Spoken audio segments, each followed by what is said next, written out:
नमस्कार, मी डॉक्टर पवन वाखारे. आजच्या या हॉट समर मध्ये आपण एकदम हॉट टॉपिक वर बोलणार आहे, kidney stone.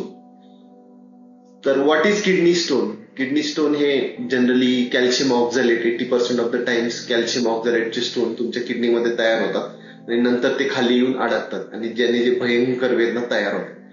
Generally kidney स्टोनचं pen हे कसं आहे की ते पाठीच्या बाजूला चालू होतं आणि नंतर ते तुमच्या लघवीच्या जागेकडे सरकतं आणि ते टिपिकल स्पाझमोडिक पेन असतं. त्याच्याबरोबर तुम्हाला वॉमिटिंग लाईक सेन्सेशन होतं आणि अनफॉर्च्युनेटली हे पेन ज्यावेळी तुम्ही रात्री निवांत झोपलेले असता त्यावेळी ते स्टोनचं पेन चालू होतं.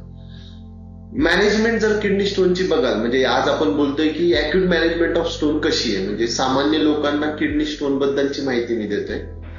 सगळ्यात पहिल्यांदा काय तर पेन खूप असतं, तर पेन आपल्याला रिलीव्ह करावं लागतं. ते पेन रिलीव्ह करण्यासाठी काही एनएसीआयड्स म्हणजे डायक्लोफेनॅक, ऍसिक्लोफेनॅक नावाची औषधं असतात, किंवा ज्या लोकांना ही औषध चालत नाही त्यांना मग पॅरासिटामॉलचं औषध दिलं जातं. किंवा मग यातूनही पेन कमी होत नसेल तर आपले ओपिओइड्स नावाचे इंजेक्शन असतात, जसं की ट्रायमॅडॉलचे इंजेक्शन असतात. किंवा काही घरगुती उपाय असतात की जसं तुम्ही लोकल हीट किंवा गरम पॅड वगैरे ठेवून तिथलं मसल्स थोडे रिलॅक्स होतात आणि त्याने तुमचं पेन कमी होऊ शकतं.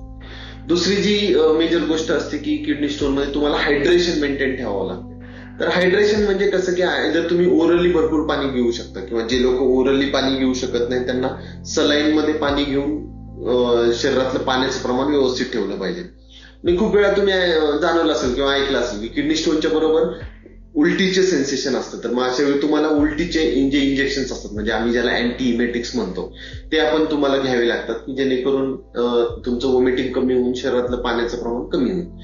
आता हे झाले की तात्पुरत्या स्वरूपाचे उपाय.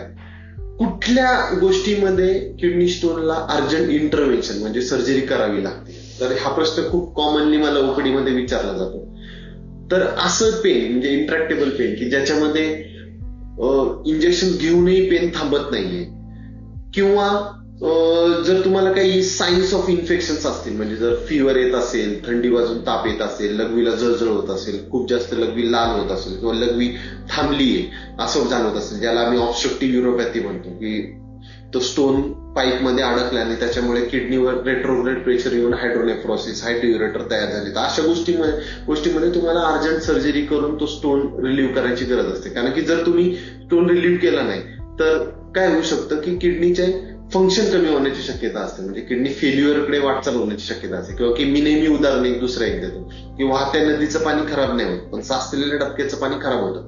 तशाच पद्धतीने जर तुमची लघवी थांबलेली असेल तर त्याच्यात इन्फेक्शनचे चान्स वाढतात आणि त्याच्यातून कॉम्प्लिकेशन वाढू शकतात. मग अशा वेळी तुम्हाला अर्जंट इंटरव्हेन्शन करायची गरज असते.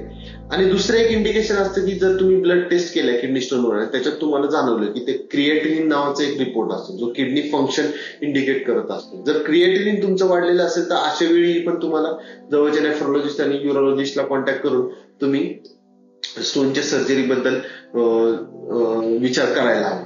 तर आजच्या या टॉकमध्ये आपण बघितलं की थोडक्यात किडनी स्टोनची मॅनेजमेंट काय आहे. नमस्कार.